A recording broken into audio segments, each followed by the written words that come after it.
Hello, hello, hello. Good morning. Actually, no, it's afternoon or evening.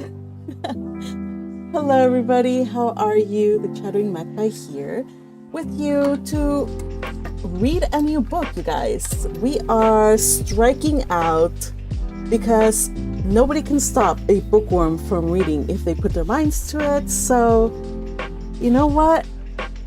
I am excited. I'm excited for this read along that we're gonna have.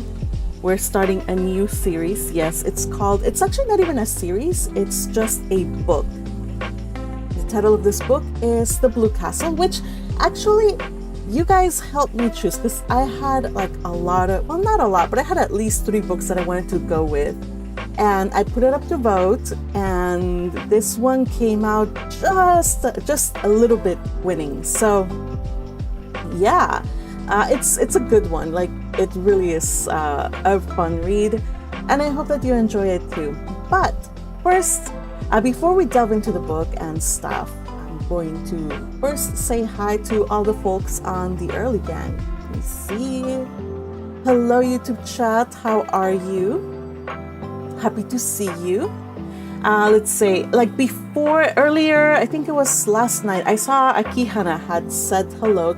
And unfortunately, YouTube has this thing that after a while it deletes old comments in the chat. So, but just rest assured, I saw your comment and I know that you're there, and I hope that you enjoy the read along once, in the rewatch. So Kihana, hello. But here my friend Plamin, who also is a supporter, says hello, says Old Books Read Along channel is finally here. Yes, it is. You know what? I actually have to thank J Novel Club for this, because at first I was like, yeah, I'm gonna do this. One day I'm gonna just record my own audiobooks and it'll be awesome. But it was always like this theoretical thing. And then I was like, then when I got that copyright strike and all the hullabaloo about taking the read-alongs, which is totally valid, I get it, and I'm not fighting it, I decided, you know what, I still like read-alongs, and so I'm just gonna go with like public domain books. I'm gonna start off by myself, and then if people want to join and we can do cast reads, I would love that too. I'm totally down for that. But for now, we're just gonna start like usual. Well, not like usual, but like I started before I did the read-alongs with the cast. I started by myself doing all the voices. So I'm going to start like this and then see how many people in the server are interested to read these books, because I know it's not the cup of joe for some people, and that's totally fine. Anyway, if it hadn't been for J Novel Club doing that little action they did, I wouldn't have started. So yay, J Novel Club, thank you. All right, so yes, Red Tempest, it is story time. I'm excited too, and I hope you enjoy it. Plamen says, I just checked this book, and apparently in 2022 there was talks for movie adaptation. Yes. So there was a company that said they're gonna do it, but they didn't do it. So now it was the rights to make the movie were acquired by, I forget the name of the company, but I hope that they do it. I think it's a nice story. I don't think it's like a movie that would require like a huge budget, because it's set in like a small community and you have nature, and it's just very character driven. It's not like you have like huge action scenes or like, well, there is one scene that's kind of like intense that would require maybe like a little bit of but no, I don't think it would be that expensive to make it. So hopefully, fingers crossed, one day we get an adaptation of The Blue Castle. Now, if you guys didn't know this, I actually put this in the description, but The Blue Castle was written by the author that did the Blue Castle, not The Blue Castle, sorry, that did Anne of Green Gables. So that's a definite classic. And if you haven't heard of it, go on Netflix, and there is an Anne with an E. It's an adaptation of those books. Personally, it doesn't hit not the rightness, but the same notes that the book had. The book is like super wholesome, the series had a little bit of like more like commentary, like historical commentary about like life back then. It was a little bit darker. It, but I from what I heard, like my mom loved the series. She absolutely loved it, and she was gutted that there was no more afterwards. So anyway, so do check it out. It's really good stuff. I love her writing. I love Ellen Montgomery's writing, so you should check it out. Yeah, but fingers crossed for a movie adaptation for The Blue Castle. Red Tempest says good afternoon, and Plummet says good evening, and Pretzel says hello there. Yes, yeah. So Plummet says since J Noble bans the other readings, we have the oldies. That's right. Nobody can ban the oldies. They're all for us. You know, I was looking at some of the public domain stuff that year to year comes out, and we now have Mickey Mouse. You know, the old Mickey Mouse is out in public domain. He belongs to the masses, so now you can use Mickey Mouse, much to Disney's chagrin, I suppose. But yeah, we can now use it. Not that I have any plans to use Mickey Mouse, but actually some people did like some Mickey Mouse / horror stuff, like books or movies. It's somewhere out there. And I'm like, whoa, these people are like seriously just jumping into it. So more power to them. But here we're just gonna make books and read books. And Red Tempest says, maybe in about 100 years, a sentence of a bookworm will be in the public domain. Oh boy, by that time I will be dust and bones. But I do hope my grandchildren, my great-great-great-grandchildren can can take advantage of it and read aloud without fear of copyright strikes and such. Yes, Red Tempest. They also did the same with Winnie the Pooh. Winnie the Pooh is also out on public domain. So there's some restrictions. Like there's some characters from Winnie the Pooh that are barely coming out. Like I know Tigger was out. No, Tigger was not out, but I think this year he's now part of public domain. So you kind of have to watch out which ones you're using. So yeah. So yeah, today we are going to read The Blue Castle, as I have promised and said before. And for those of you who haven't seen the what's it called? For those of you who haven't seen what the book is about, you can see it in the description. I had it with me. I don't know where it is. The description. Oh, phooey. But basically, like I said in the poll, it's about a book. It's about a girl who lives a very like sheltered, but also like kind of like downtrodden life, like very like just living life. She's 20 something years old, and one day she receives some news, and she's like, yo, like from her doctor, and she's like, yo, I'm not gonna die having lived like this all my life. I'm gonna like rebel against the things that are keeping me tied down. So it's just a story about her basically going through like this crisis with both hilarious and heartwarming results. Yeah, and another thing about this book is I said this book was written by Ellen Montgomery, who primarily wrote children's books, which I highly recommend. But she did write in her lifetime maybe 2 or 3, like a very few books just geared towards adults. So The Blue Castle is actually one of these books that was geared towards adults, because it does have some themes. She touches upon some themes that back in the day they were just like, oh, especially for the day, which was like 1920s, early 1920s. Like it was just like shock, gasp. How dare a minister's wife write about this stuff? Especially with her critique about some of the things about society. Also in this book, you will realize some of the things that she was saying were kind of like really like kind of skating the line between being scandalous and for her time. Yes. Red Tempest says, your grandchildren will have your family heirlooms of Ferdinand merch. Yes. And also, I was reading on the Discord server earlier, they're saying with the Wit Studio adaptation of A Sense of a Bookworm, we might just get a Ferdinand figurine. And I'm like, take my money right now. I want to pre-order it right now. Yes, so I will hand down to my grandchildren my merch.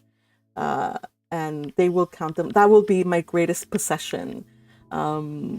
If they ever come up with a Ferdinand's body pillow, I will be there. Kidding, everybody. Sheesh. Yes. Thank you, Red Tempest. You're putting in the information about this book. It says 29-year-old Valancy Stirling takes stock of her uneventful life. All she has ever known is a grey, dull existence with no real love of her own. Her favorite fantasy is to dream of her very own blue castle in which everything is just as she would wish, and she entertains a string of handsome suitors. Yes, of course, reality and dreams are one thing, so this time she gets to look for just getting a life, just any life outside of what she has. Whether it's with suitors or without, doesn't matter, just getting a life. So okay, I think it is high time we get reading. It is 12:11, so it's been 10 minutes since we started the stream, and I think it's safe to say we can start. I got my water. Let me just take another sip. And my chopstick is, where is it? Oh, here it is. So yeah, thank you so much, you guys, for joining me today for this live. I don't know how many chapters we'll get through there. Some of them are really short, some of them are long, but this one does have a little bit of background dump. Like, it does have a bit of like a little bit of a lore dump, I guess we should say, just about her life and stuff. So it starts pretty bleak, but it gets better. So just stick with me, okay? I hope you enjoy this read. I am so excited for this, to share with you one of my favorite books. I'll tell you more about how I came across this book later after the end of the read part. All right, let's do this. The Blue Castle.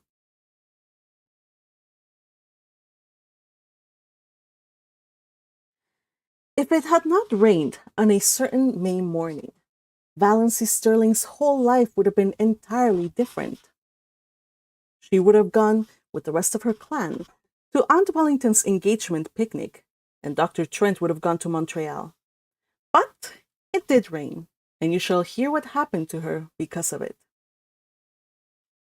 Valancy wakened early, in the lifeless, hopeless hour just preceding dawn. She had not slept very well. One does not sleep well sometimes when one is 29 on the morrow and unmarried, in a community and connection where the unmarried are simply those who have failed to get a man. Deerwood and the Stirlings had long since relegated Valancy to hopeless old maidenhood, but Valancy herself had never quite relinquished a certain pitiful, shamed little hope that romance would come her way yet. Never until this wet, horrible morning, when she wakened to the fact that she was 29 and unsought by any man. Aye, there lay the sting. Valancy did not so much mind being an old maid. After all, she thought, being an old maid couldn't possibly be as dreadful as being married to an Uncle Wellington, or an Uncle Benjamin, or even an Uncle Herbert. What hurt her was that she had never had a chance to be anything but an old maid. No man had ever desired her. Tears came into her eyes as she lay there, alone, in the faintly graying darkness. She dared not let herself cry as hard as she wanted to for 2 reasons.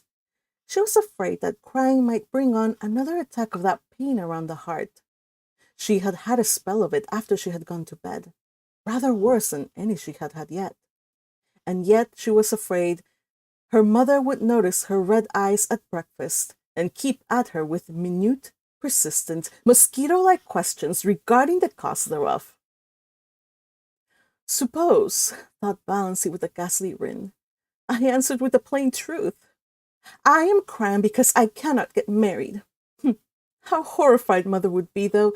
She is ashamed every day of her life of her old maid daughter. But of course, appearances should be kept up. It is not, Valancy could hear her mother's prim, dictatorial voice asserting. It is not maidenly to think about men. The thought of her mother's expression made Valancy laugh, for she had a sense of humor nobody in her clan suspected. For that matter, there were a good many things about Valancy that nobody suspected. But her laughter was very superficial, and presently she lay there, a huddled, futile little figure, listening to the rain pouring down outside and watching with a sick distaste the chill, merciless light creeping into her ugly, sordid room. She knew the ugliness of that room by heart, knew it and hated it. The yellow painted floor, with one hideous hooked rug by the bed, with grotesque hooked dog in it, always grinning at her when she awoke. The faded dark red paper, the ceiling discolored by old leaks and crossed by cracks, the narrow pinched little waiststand, the brown paper lambrequin with purple roses on it, the spotted old looking glass with a crack across it, propped up on the inadequate dressing table, the jar of ancient potpourri made by her mother in her mythical honeymoon, the shell-covered box with one burst corner, which Cousin Stickles had made in her equally mythical girlhood, the beaded pincushion with half its bead fringe gone, the one stiff yellow chair, the faded old motto, "Gone but not forgotten," worked in colored yarns about great-grandmother Stirling's grim old face, the old photographs of ancient relatives long banished from the rooms below. There were only two pictures that were not of relatives. One, an old chromo of a puppy sitting on a rainy doorstep. That picture always made Valancy unhappy. That forlorn little dog crouched on the doorstep in the driving rain. Why didn't someone open the door and let him in? The other picture was a faded, passepartout engraving of Queen Louise coming down a stairway, which Aunt Wellington had lavishly given her on her 10th birthday. For 19 years, she had looked at it and hated it. Beautiful, smug, self-satisfied Queen Louise. But she never dared destroy it or remove it. Mother and Cousin Stickles would have been aghast, or, as Valancy irreverently expressed it in her thoughts, would have had a fit. Every room in the house was ugly, of course, but downstairs appearances were kept up somewhat. There was no money for rooms nobody ever saw. Valancy sometimes felt that she could have done something for her room herself, even without money, if she were permitted. But her mother had negatived every timid suggestion, and Valancy did not persist. Valancy never persisted. She was afraid to. Her mother could not brook opposition. Mrs. Stirling would sulk for days if offended, with the airs of an insulted duchess. The only thing Valancy liked about her room was that she could be alone there at night to cry if she wanted to. But, after all, what did it matter if a room, which you used for nothing except sleeping and dressing in, were ugly? Valancy was never permitted to stay alone in her room for any other purpose. People who wanted to be alone, so Mrs. Frederick Stirling and Cousin Stickles believed, could only want to be alone for some sinister purpose. But her room, in the Blue Castle, was everything a room should be. Valancy, so cowed and subdued and overridden and snubbed in real life, was wont to let herself go rather splendidly in her daydreams. Nobody in the Stirling clan or its ramifications suspected this, least of all her mother and Cousin Stickles. They never knew that Valancy had two homes, the ugly red brick box of a home on Elm Street, and the Blue Castle in Spain. Valancy had lived spiritually in the Blue Castle ever since she could remember. She had been a very tiny child when she found herself possessed of it. Always when she shut her eyes, she could see it plainly, with its turrets and banners on the with its turrets and banners on the pine-clad mountain height, wrapped in its faint blue loveliness against the sunset skies of a fair and unknown land. Everything wonderful and beautiful was in that castle. Jewels that queens might have worn, robes of moonlight and fire, couches of roses and gold, long flights of shallow marble steps with great white urns and with slender mist-clad maidens going up and down them, courts, marble-pillared, where shimmering fountains fell, and nightingales sang among the myrtles, halls of mirrors that reflected only handsome knights and lovely women, herself the loveliest of all, for whose glance men died. All that supported her through her boredom of her days was the hope of going on a dream spree at night. Most, if not all of the Stirlings would have died of horror if they had known half of the things Valancy did in her blue castle. For one thing, she had quite a few lovers in it. Oh, only one at a time. One who wooed her with all the romantic ardor of the age of chivalry and won her after long devotion and many deeds of daring do, and was wedded to her with pomp and circumstance in the great banner-hung chapel of the Blue Castle. At 12, this lover was a fair lad with golden curls and heavenly blue eyes. At 15, he was tall and dark and pale, but still necessarily handsome. At 20, he was ascetic, dreamy, spiritual. At 25, he had a clean-cut jaw, slightly grim, and a face strong and rugged, rather than handsome. Valancy never grew older than 25 in her blue castle, but recently, very recently, her hero had reddish tawny hair, a twisted smile, and a mysterious past. I don't say that Valancy deliberately murdered these lovers as she outgrew them. One simply faded away as another came. Things are very convenient in this respect in blue castles. But on this morning of her day of fate, Valancy could not find the key of her blue castle. Reality pressed on her too hardly, barking at her heels like a maddening little dog. She was 29, lonely, undesired, ill-favored, the only homely girl in a handsome clan, with no past and no future. As far as she could look back, life was drab and colorless, with not one single crimson or purple spot anywhere. As far as she could look forward, it seemed certain to be just the same until she was nothing but a solitary little withered leaf clinging to a wintry bough. The moment when a woman realizes that she has nothing to live for, neither love, duty, purpose, nor hope, holds for her the bitterness of death. And I just have to go on living because I can't stop. I may have to live 80 years, thought Valancy in a kind of panic. We're all horribly long-lived. It sickens me to think of it. She was glad it was raining. Or rather, she was drearily satisfied that it was raining.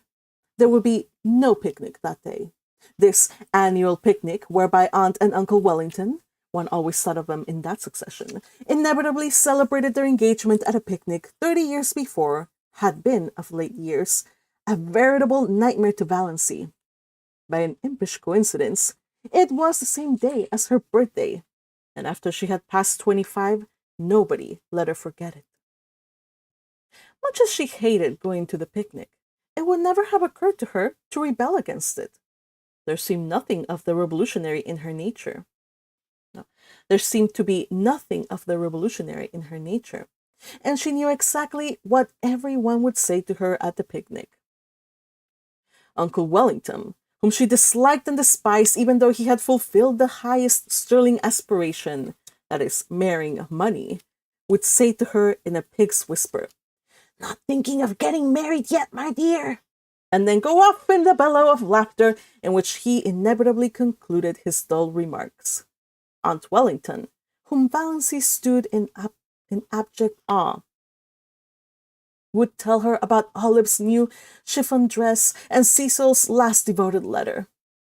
Valancy would have to look as pleased and interested as if the dress and letter had been hers, or else Aunt Wellington would be offended, and Valancy had long ago decided that she would rather offend God than Aunt Wellington, God because God might forgive, but Aunt Wellington never would. Aunt Alberta, enormously fat, with an amiable habit of always referring to her husband as he, as if he were the only male creature in the world who could never forget that she had been a great beauty in her youth, would condole with Valancy on her sallow skin. I don't know why all the girls of today are so sunburned. When I was a girl, my skin was roses and cream. I was counted the prettiest girl in Canada, my dear. Perhaps Uncle Herbert wouldn't say anything, or perhaps he would remark jocularly, How fat you're getting, Doss! And then everyone would laugh over the excessively humorous idea of poor, scrawny little Doss getting fat. Handsome, solemn Uncle James, whom Valancy disliked, but respected because he was reported to be very clever, and was therefore the clan oracle, brains being none too plentiful in the Stirling connection, would probably remark with owl-like sarcasm that had won him his reputation. I suppose you're busy with your hope chest these days? And Uncle Benjamin would ask some of his abominable conundrums between wheezy chuckles, and ask them himself, What's the difference between Doss and a mouse? The mouse wishes to harm the cheese, and Doss wishes to charm the he's. Valancy had heard him ask that riddle 50 times, and every time she wanted to throw something at him. But she never did. In the first place, the Stirlings simply did not throw things.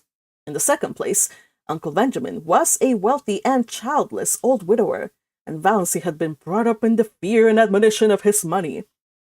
If she offended him, he would cut her out of his will, supposing she were in it. Valancy did not want to be cut out of Uncle Benjamin's will. She had been poor all her life, and knew the galling bitterness of it. So she endured his riddles, and even smiled torture little smiles over them. Aunt Isabel, downright and disagreeable as an east wind, would criticize her in some way. Valancy could not predict just how, for Aunt Isabel never repeated a criticism.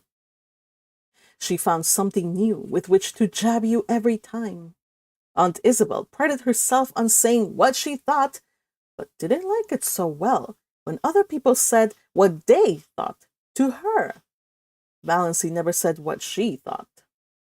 Cousin Georgiana, named after her great-great-grandmother, who had been named after George the Fourth, would recount dolorously the names of all relatives and friends who had died since the last picnic, and wonder which of us will be the first to go next. Oppressively competent Aunt Mildred would talk endlessly of her husband and her odious prodigies of babies to Valancy, because Valancy would be the only one she could find to put up with it.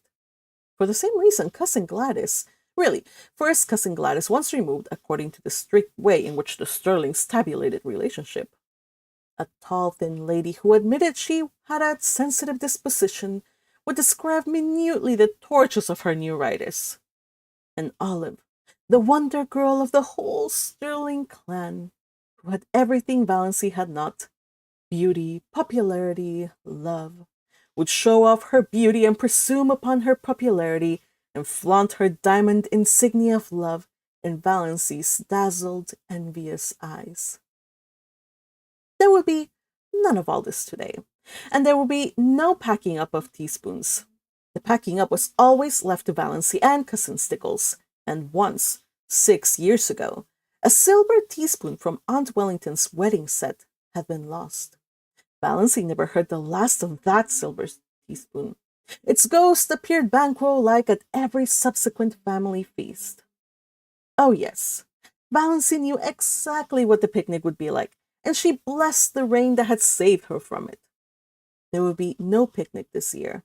If Aunt Wellington could not celebrate on the sacred day itself, she would have no celebration at all. thank whatever gods there were for that. There would be no picnic. Oh, sorry. Since there would be no picnic, Valancy made up her mind that if the rain held up in the afternoon, she would go up to the library and get another of John Foster's books.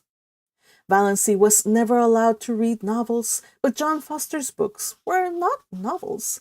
They were nature books, so the librarian told Mrs. Frederick Stirling. All about the woods and birds and bugs and things like that, you know.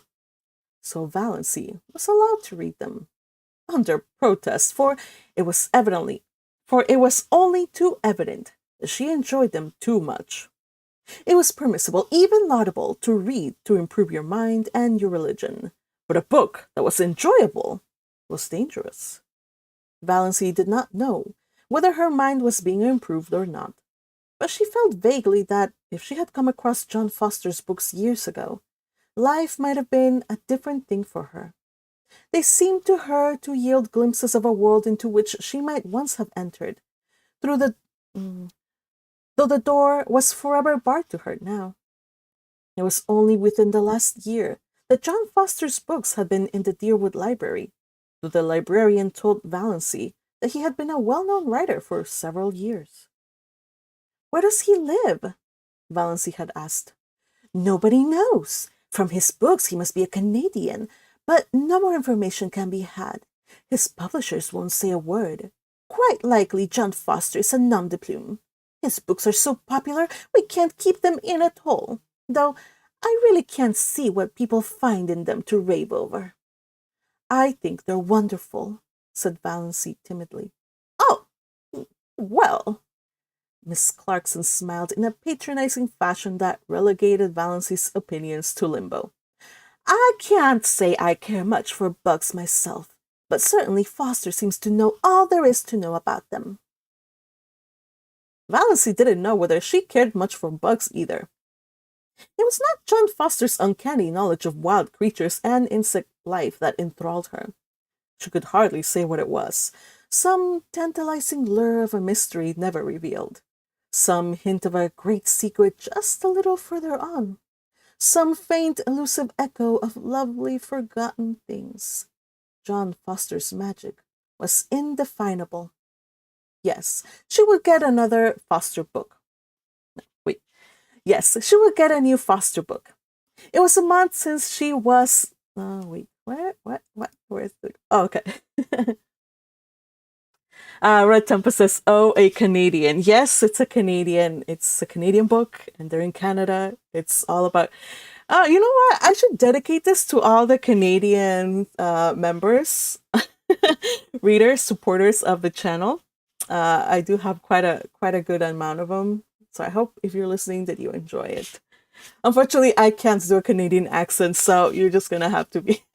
I would have loved to be able to do accents, a Canadian accent, but no, unfortunately. What is it? Red Tempest says, "This may be dangerous to let Magpie know, but I found out a way to get or make a Ferdinand body pillow for about 25. I know, I'm aware that there are ways and means, but it is, as you say, dangerous information. So yeah, I gotta draw a line somewhere." All right, darling, but thanks for letting me know. I will keep it in mind, though. Where was I? Okay, yes. Yes. She would get a new Foster book. It was a month since she had Thistle Harvest, so surely Mother could not object. Valancy had read it 4 times. She knew whole passages off by heart. And she almost thought she would go and see Dr. Trent about that queer pain around the heart. It had come rather often lately, and the palpitations were becoming annoying, not to speak of an occasional dizzy moment and a queer shortness of breath. But could she go to see him without telling anyone? It was a most daring thought. None of the Stirlings ever consulted a doctor without holding a family council and getting Uncle James's approval. Then they went to... where was it? Okay. Then they went to Dr. Ambrose Marsh of Port Lawrence, who had married second cousin Adelaide Stirling. But Valancy disliked Dr. Ambrose Marsh, and besides, she could not get to Port Lawrence, 15 miles away, without being taken there. She did not want anyone to know about her heart. There would be such a fuss made, and every member of the family would come down and talk it over and advise her and caution her and warn her and tell her horrible tales of great aunts and cousins 40 times removed who had been just like that and dropped dead without a moment's warning, my dear. Aunt Isabel would remember that she had always said Doss looked like a girl who would have heart trouble. So pinched and peaked always. Uncle Wellington would take it as a personal insult when no Stirling ever had heart disease before. And Georgiana would forebode in perfectly audible asides that poor little Doss isn't long for this world, I'm afraid. And Cousin Gladys would say, "Why, my heart has been like that for years," in a tone that implied no one else had any business even to have a heart. And Olive. Oh, Olive would merely look beautiful and superior and disgustingly healthy, as if to say, why all this fuss over its faded superfluity like Doss when you have me? Valancy felt that she couldn't tell anybody unless she had to. She felt quite sure there was nothing at all seriously wrong with her heart, and no need of all the pother that would ensure pother. Oh, that's a new word. Of all the pother that would ensure that that would ensue if she mentioned it. No need of all the pother that would ensue if she mentioned it. She would just slip up quietly and see Dr. Trent that very day. As for his bill, she had the $200 that her father had put in her bank for her, had put in the bank for her the day she was born. She was never allowed to use even the interest of this, but she would secretly take out enough to pay Dr. Trent. Dr. Trent was a gruff, outspoken, absent-minded old fellow, but he was a recognized authority on heart disease, even if he were only a general practitioner in out-of-the-world Deerwood. Dr. Trent was over 70, and there had been rumors that he meant to retire soon. None of the Stirling clan had ever gone to him since he had told Cousin Gladys, 10 years before, that her neuritis was all imaginary and that she enjoyed it. You couldn't patronize a doctor who insulted your first cousin once removed like that, not to mention that he was a Presbyterian, when all the Stirlings went to the Anglican church. But Valancy, between the devil of disloyalty to clan and the deep sea of fuss and clatter and advice, thought she would take a chance with the devil. End of chapter. Okay, so I guess I could just take a little break here. Yes, I think I'll do a little break, just so I can get a little bit of a drink. Yeah, so I guess I might as well just talk a little bit about this book and how I came across it. So when I was in, high school. Yeah, when I was in high school, I was stuck in the library for reasons. I was not supposed to have been there, but in the school library, and there was absolutely nothing to do. Okay, so it was detention. So absolutely nothing to do. So I was just like, okay, fine. Just gonna see what's here around in these shelves. And it's like, it was one of those libraries that were from a school that was built like ages ago. So like it was really, nobody really used the library. So like I figured that there would be no books that would be of interest because I went to a religious school. So there were a lot of like religious books, like Bible encyclopedias and all kinds of stuff. And I was like, yeah, I don't think there's anything worth reading around here. Yes, I was a punk back then. So I just strayed over into fiction to see what they had. And there were a whole bunch of paperback books.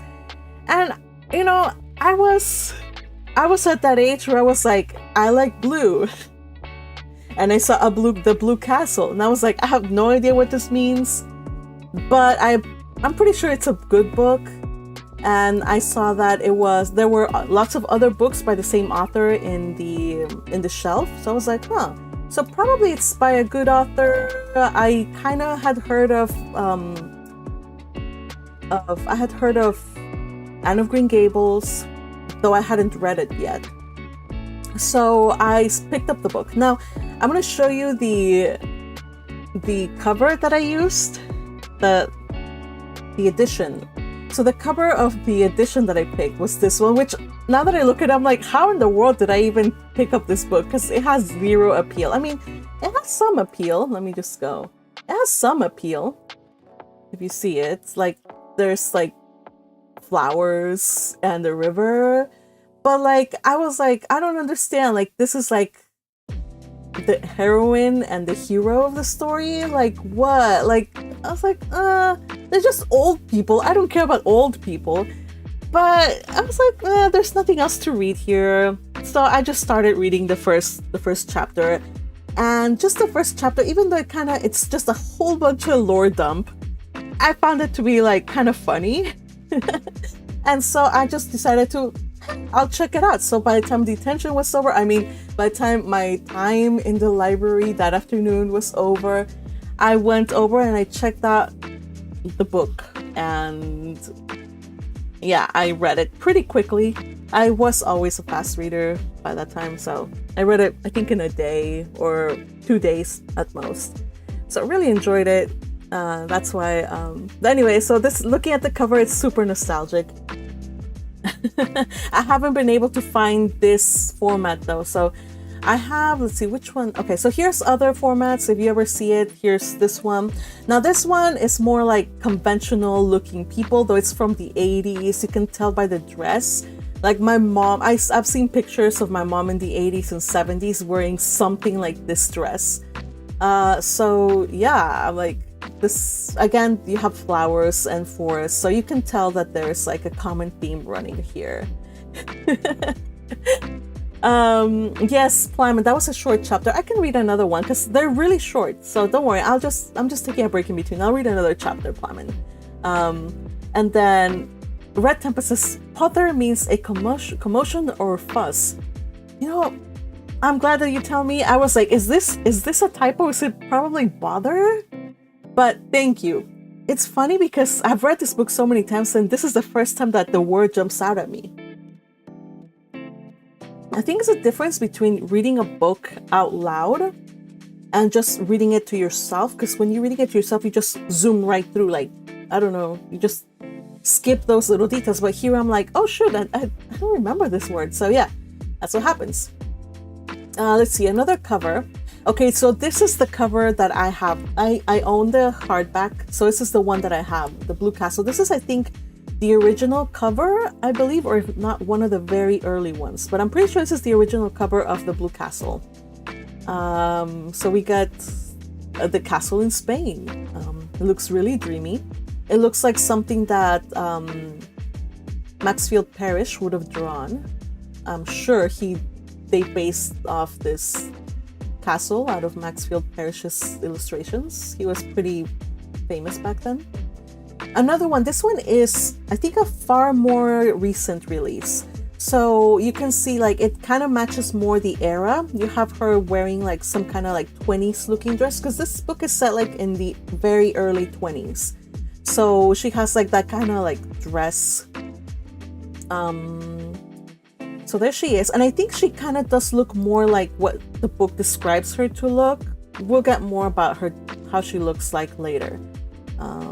But yeah, that one's, and this one is nice as well. I like this one. It looks sweet, but of course it looks like from the era of Anne of Green Gables. So it's not period specific. It's not matching the period at all. This is the 1920s and we have this guy looking like he's from the early 1900s. I don't know.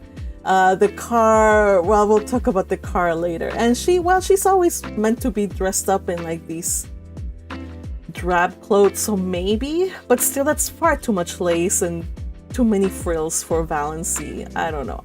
We'll see. And finally this one, which basically is just like generic. Somebody just painted a watercolor and it's okay. There's other covers out there, but I think between them, my heart is, this one's not perfect, but I'm just really attached to it. This one's pretty, and this one's the one I have.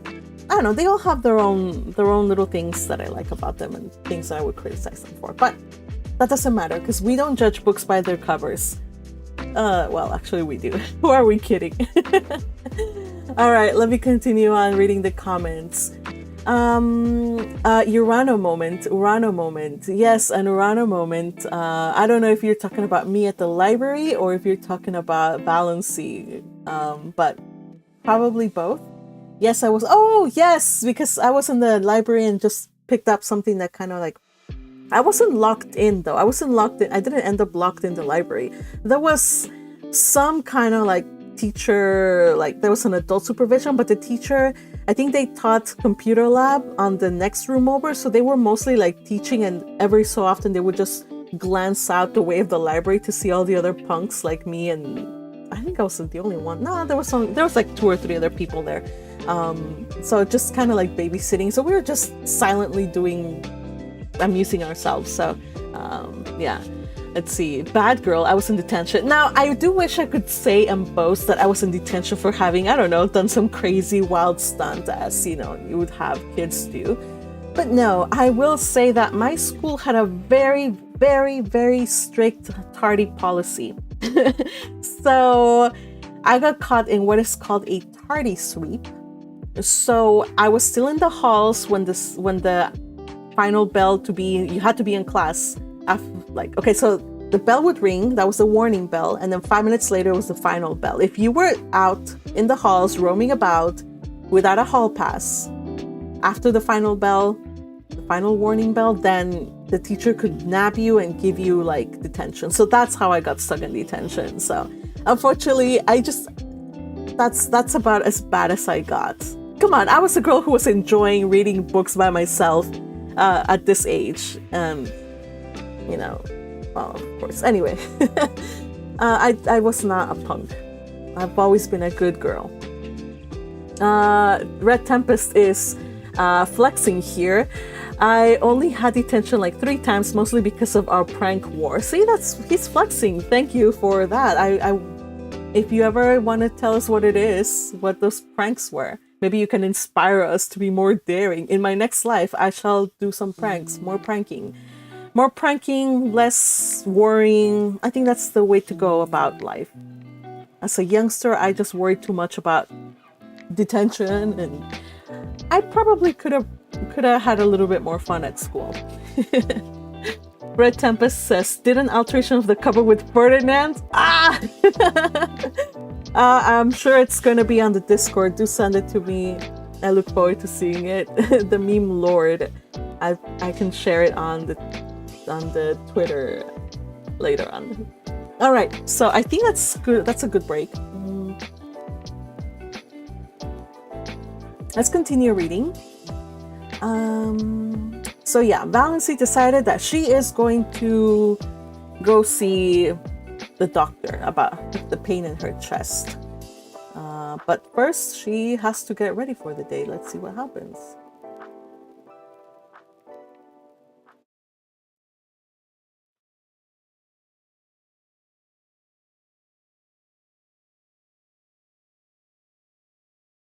When Cousin Stickles knocked at her door, Valancy knew it was 7:30 and she must get up. As long as she could remember, Cousin Stickles had knocked at her door at 7:30. Cousin Stickles and Mrs. Frederick Stirling had been up since 7, but Valancy was allowed to lie abed half an hour longer because of a family tradition that she was delicate. Valancy got up, though she hated getting up more this morning than ever she had before. I mean, what was there to get up for? Another dreary day like all the days that had preceded it, full of meaningless little tasks, joyless and unimportant, that benefited nobody. But if she did not get up at once, she would not be ready for breakfast at 8 o'clock.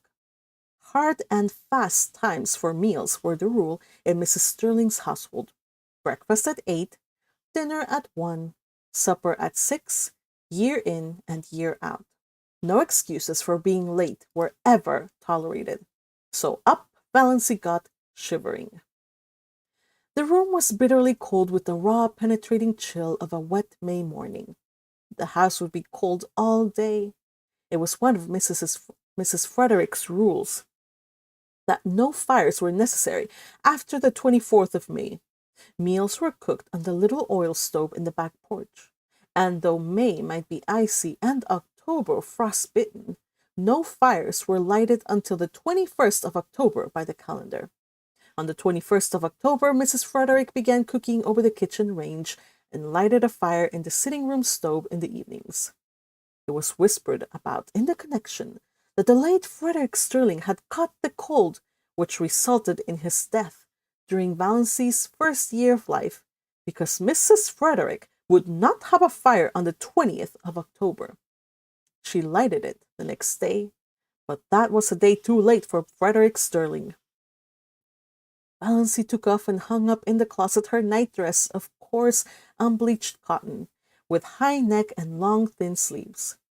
She put on undergarments of a similar nature, a dress of brown gingham, thick black stockings, and rubber-heeled boots. Of late years she had fallen into the habit of doing her hair with the shade of the window by the looking-glass pulled down. The lines on her face did not show up so plainly then, but this morning she jerked the shade to the very top and looked at herself in the leprous mirror with a passionate determination to see herself as the world saw her. The result was rather dreadful. Even a beauty would have found that harsh, unsoftened sidelight trying. Valancy saw straight black hair, short and thin, always lusterless despite the fact that she gave it 100 strokes of the brush, neither more or less, every night of her life, and faithfully rubbed Redfern's hair vigor into the roots, more lusterless than ever in its morning roughness. Fine, straight black brows. A nose she had always felt was much too small, even for her small, three-cornered white face. A small, pale mouth that always fell open a trifle over little, pointed white teeth. A figure thin and flat-breasted, rather below the average height. She had somehow escaped the family high cheekbones, and her dark brown eyes, too soft and shadowy to be black, had a slant that was almost oriental. Apart from her eyes, she was neither pretty nor ugly, just insignificant looking, she concluded bitterly. How plain the lines around her eyes and mouth were in that merciless light! And never had her narrow white face looked so narrow and so white. She did her hair in a pompadour. Pompadours had long gone out of fashion, but they had been in when Valancy first put her hair up, and Aunt Wellington had decided that she must always wear her hair so. "It is the only way that becomes you. Your face is so small that you must add height to it by a pompadour effect," said Aunt Wellington, who always enunciated commonplaces as if uttering profound and important truths. Valancy had hankered to do her hair pulled low on her forehead, with puffs above the ears, as Olive was wearing hers. But Aunt Wellington's dictum had such an effect on her that she never dared change her style of hairdressing again. But then there were so many things Valancy never dared to do. All her life she had been afraid of something, she thought bitterly, from the very dawn of recollection, when she had been so horribly afraid of the big black bear that lived, so Cousin Stickles told her, in the closet under the stairs. "And I always will be. I know it. I can't help it. I don't know what it would be like to not be afraid of something." Afraid of her mother's sulky fits, afraid of offending Uncle Benjamin, afraid of becoming a target for Aunt Wellington's contempt, afraid of Aunt Isabel's biting comments, afraid of Uncle James's disapproval, afraid of offending the whole clan's opinions and prejudices, afraid of not keeping up appearances, afraid to say what she really thought of anything, afraid of poverty in her old age. Fear, fear, fear. She could never escape from it. It bound her and enmeshed her like a spider's web of steel. Only in her blue castle could she find temporary release, and this morning Valancy could not believe she had a blue castle. She would never be able to find it again. 29, unmarried, undesired, what had she to do with the fairy-like chatelaine of the blue castle? She would cut such childish nonsense out of her life forever and face reality unflinchingly. She turned from her unfriendly mirror and looked out. The ugliness of the view always struck her like a blow. The ragged fence, the tumble-down old carriage shop in the next lot, plastered with crude, violently colored advertisement. The grimy railway station beyond, with the awful derelicts that were always hanging around it, even at this early hour. In the pouring rain, everything looked worse than usual, especially the beastly advertisement. Keep that schoolgirl complexion. Valancy had kept her schoolgirl complexion. That was just the trouble. There was not a gleam of beauty anywhere. Exactly like my life, thought Valancy drearily. Her brief bitterness had passed. She accepted facts as resignedly as she had always accepted them. She was one of the people whom life always passes by. There was no altering that fact. In this mood, Valancy went down to breakfast. End of chapter, starting the next one. Breakfast was always the same. Oatmeal porridge, which Valancy loathed, toast and tea, and two teaspoonfuls, and one teaspoon, where am I reading to? And 1 teaspoonful of marmalade. Mrs. Frederick thought 2 teaspoonfuls extravagant, but that did not matter to Valancy, who hated marmalade too. The chilly, gloomy little dining room was chillier and gloomier than usual. The rain streamed down outside the window. The parted Stirlings, in atrocious gilt frames wider than the pictures, glowered down from the walls. And yet Cousin Stickles wished Valancy many happy returns of the day. "Sit up straight, Doss," was all her mother said. Valancy sat up straight. She talked to her mother and Cousin Stickles of the things they always talked of. She never wondered what would happen if she tried to talk of something else. She knew. Therefore, she never did it. Mrs. Frederick was offended with Providence for sending a rainy day when she wanted to go on a picnic, so she ate the breakfast in a sulky silence, for which Valancy was rather grateful. But Christine Stickles whined endlessly on as usual, complaining about everything: the weather, the leak in the pantry, the price of oatmeal and butter. Valancy felt that once she had buttered her toast too lavishly. The epidemic of mumps in Deerwood. "Doss will be sure to catch him," she foreboded. "Doss must not go where she is likely to catch mumps," said Mrs. Frederick shortly. Valancy had never had mumps, or whooping cough, or chicken pox, or measles, or anything she should have had. Nothing but horrible colds every winter. Doss's winter colds were a sort of tradition in the family. Nothing, it seemed, could prevent her from catching them. Mrs. Frederick and Cousin Stickles did their heroic best. One winter they kept Valancy housed up from November to May in the warm sitting room. She was not even allowed to go to church, and Valancy took cold after cold and ended up with bronchitis in June. "None of my family were ever like that," said Mrs. Frederick, implying that it must be a Stirling tendency. "The Stirlings seldom take colds," said Cousin Stickles resentfully. She had been a Stirling. "I think," said Mrs. Frederick, "that if a person makes up her mind not to have colds, she will not have colds." So that was the trouble. It was all Valancy's own fault. But on this particular morning, Valancy's unbearable grievance was that she was called Doss. She had endured it for 29 years, and all at once she felt she could not endure it any longer. Her full name was Valancy Jane. Valancy Jane was rather terrible, but she liked Valancy, with its odd, outlying tang. It was always a wonder to Valancy that the Stirlings had allowed her to be so christened. She had been told that her maternal grandfather, old Amos Wansborough, had chosen a name for her.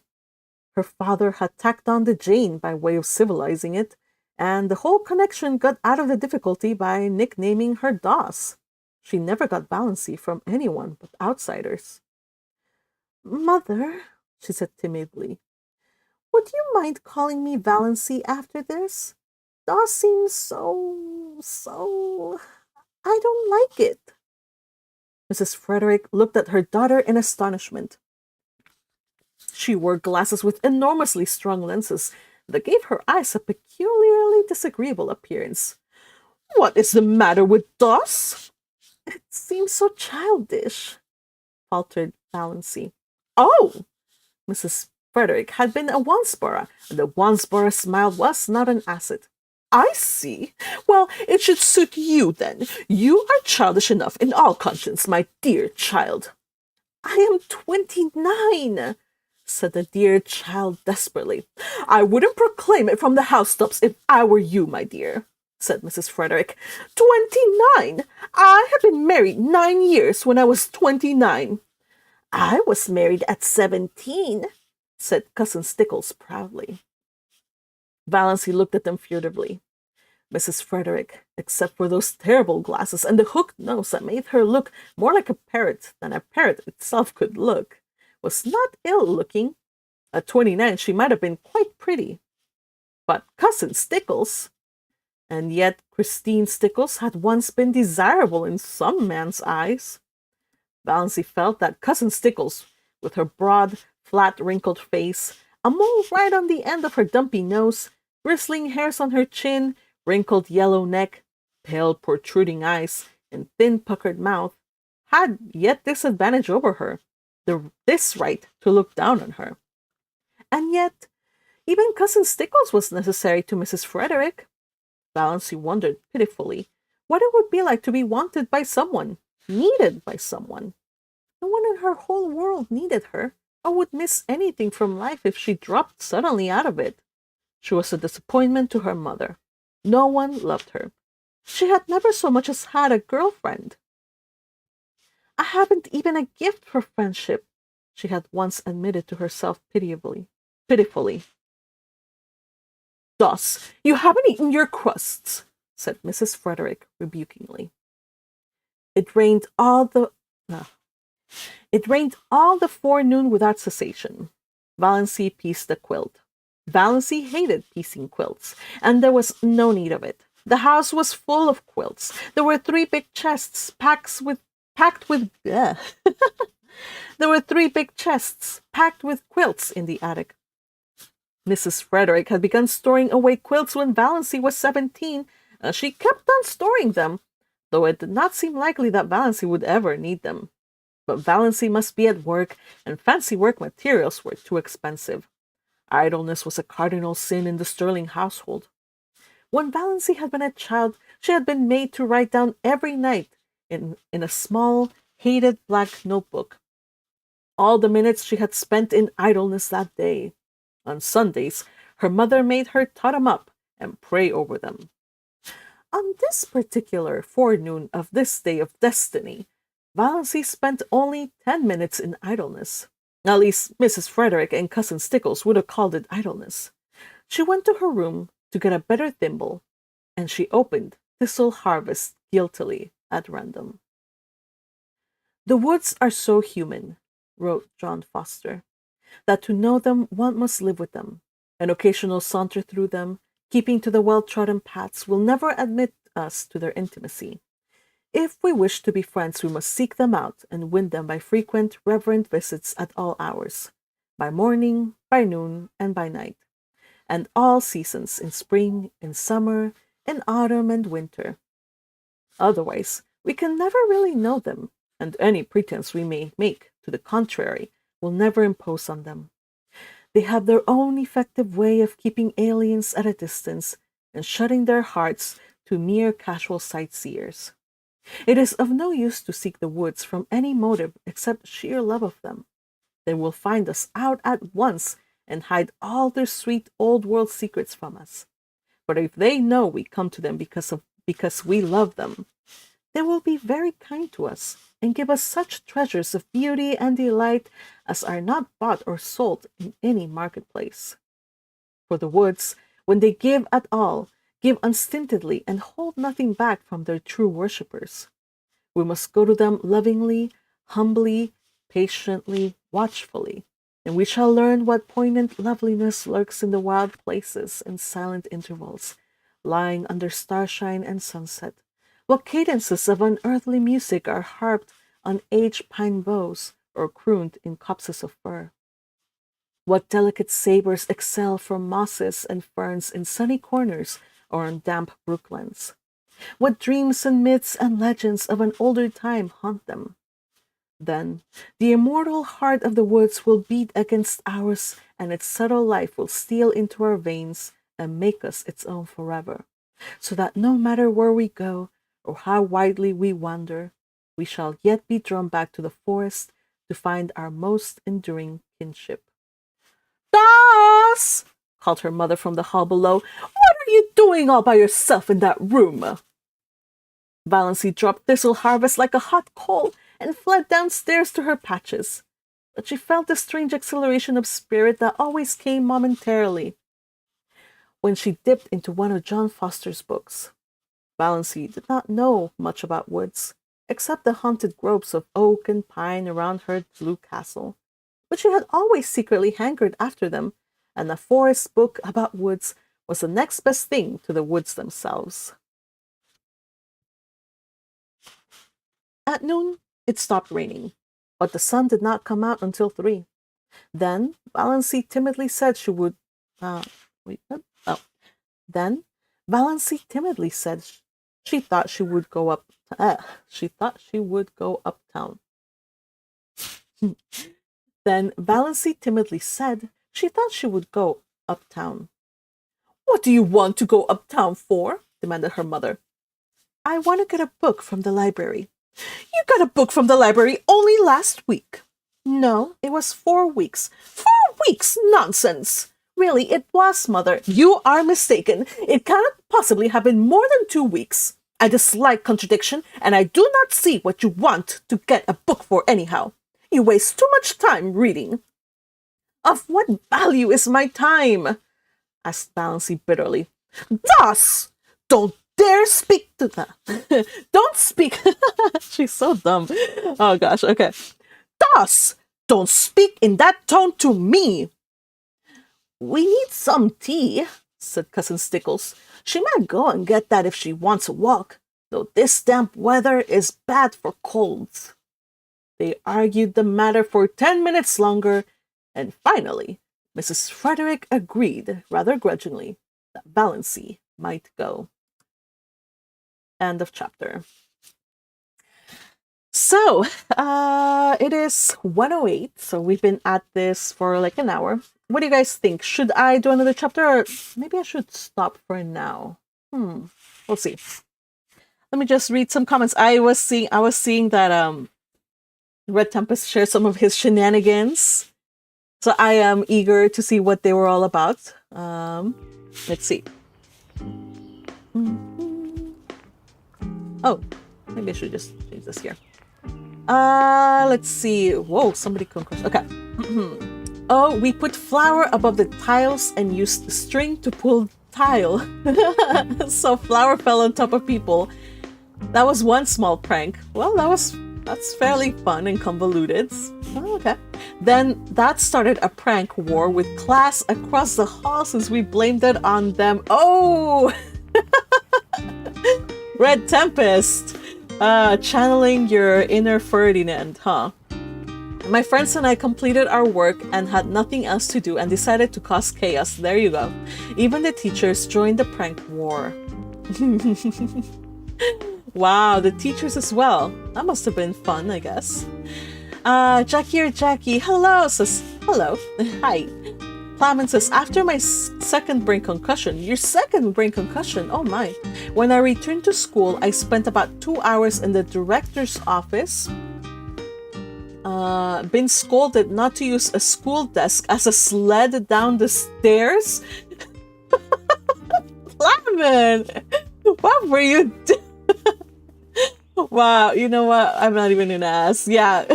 How in the world did you write that desk down? Kind of like, yeah, like Red Tempest says, did you write the desk like in Home Alone? And Plummet says, this is exactly what I and a couple of friends tried to do. Keyword tried. And yes, I had 3 before 11th grade. Wow, Plummet. Oh, man.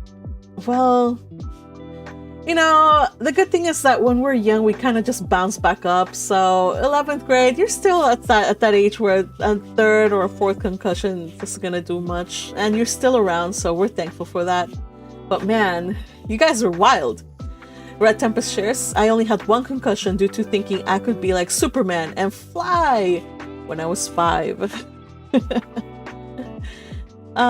You know what superhero I thought I could be? I wanted to be the invisible person. I don't know if there's an invisible superhero, but I always went around sneaking. I would sneak behind people. I would tiptoe up and down, try to scare people. That was the superhero I tried to be.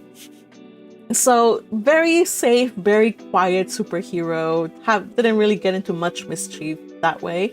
Now, if I had been trying to be Superman, like you, probably would have ended up with a concussion myself. I think the only time I ever got a concussion was and I don't even think it was a concussion, but I did pass out after I hit my head, so that's the closest thing. But anyway, I was getting picked up and it was raining so hard, and I had no umbrella, so the moment I saw somebody open the door to the car because they were picking me up, I just jumped right in, like I sat into it, but my head hit the frame of the car.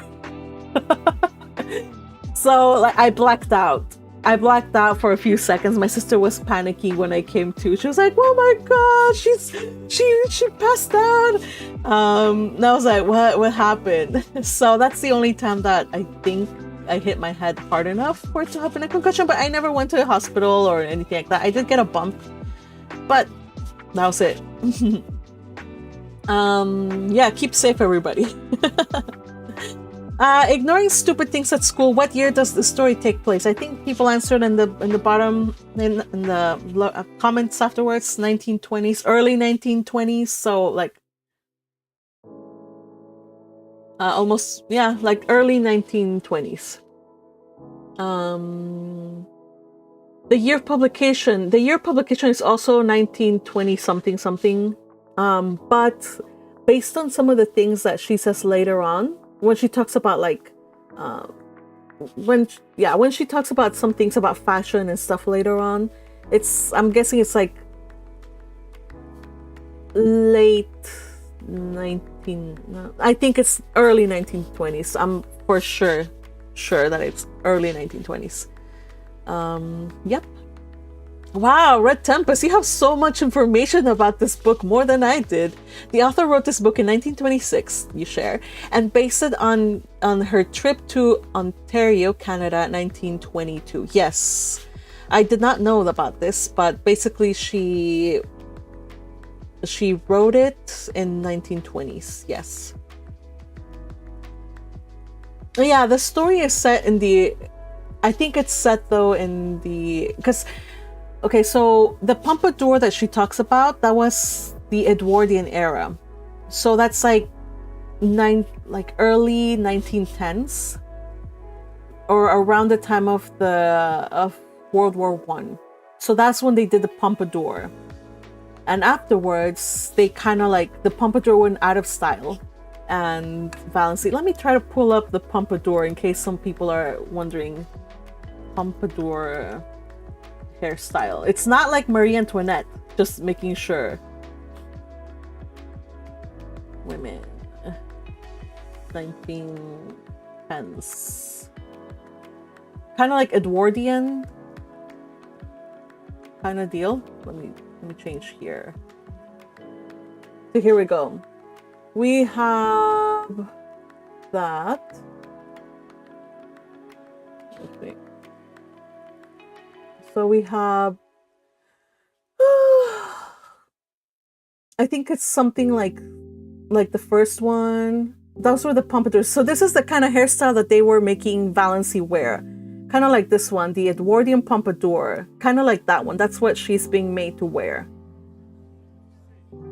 And I'm guessing that because back in the day, you had to have like a lot of hair to pull something off like these ones. I don't know, you had to have like a lot of hair, or you had to put like, hair, like a hair prosthetic kind of deal to wrap your hair around it to make it look like fluffy. Anyway, so yeah, that was the look that Valancy is being made to wear right now. And this is the 1920s, so it's not very fashionable anymore. Let me see if I can find something about the women's hairstyles, 1920s early. Okay, so when they talk about Olive, when she talks about how she wants to do her hair like Olive, it's like this one. Kind of like this, with like little puffs around the ears. Not this one. This one's like more like the vamp. So, let's see. So they didn't yet have their hair cut. Like, the people still wore their hair long, but they would kind of do like something like kind of like this. Like this. Yeah. And then they would cut it later on. Like when the flappers came around, then you would get something. This is more like, yeah. Then you would get like that. So you get lots of things. But I think for now what she wants is like something kind of like, now that I think about it, maybe this one. Kind of like these. She wants like these, the ones with like the puffs around it. But you could do that without cutting your hair yet, so people still wore their hair kind of long. Anyway. So, let's see.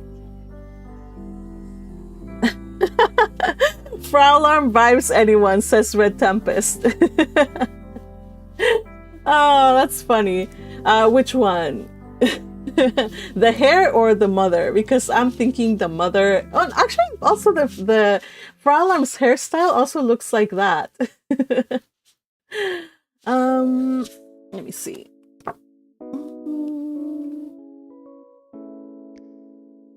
Let me check one more thing.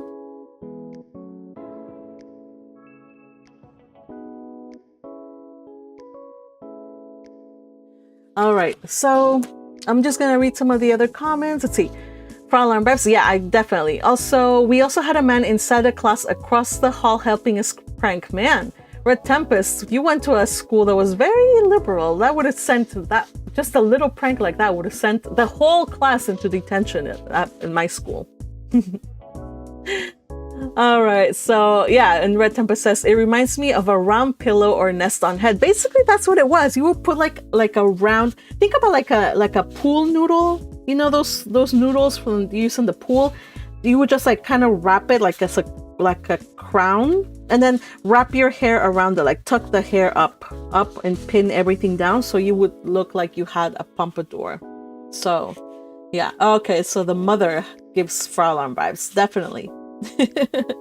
Yeah, so we'll see a lot more of that. I think I'm gonna stop here for now. You guys, it was so much fun. I hope you guys return to read it. I'm gonna give it my level best because we do have lots of people here, so I'm trying my best to keep the cast straight, like getting like the voices straight so I don't confuse them. I'm gonna do my level best so you guys enjoy this. And thank you for joining me, you guys. Again, we do have activities still in the Discord, and also we do have the chit chats as usual for the pre-pub and the other channel. So if you enjoyed that content, go on my other channel, but I'm thinking that a lot of you just came from the other channel here. So anyway, I hope to see you in the next one. I'm gonna try to get these out more regularly so we can get through the story quicker, because it's gonna get it's gonna get wild. Yeah, it's gonna get wild, and you'll see what happens when Valancy finally explodes. Poor girl. All right, everybody, take care and enjoy the rest of your day. We'll see you on the next one, and thank you for joining me today. Oh man, you guys are wild with your pranks over there. Bye, everybody. Take care.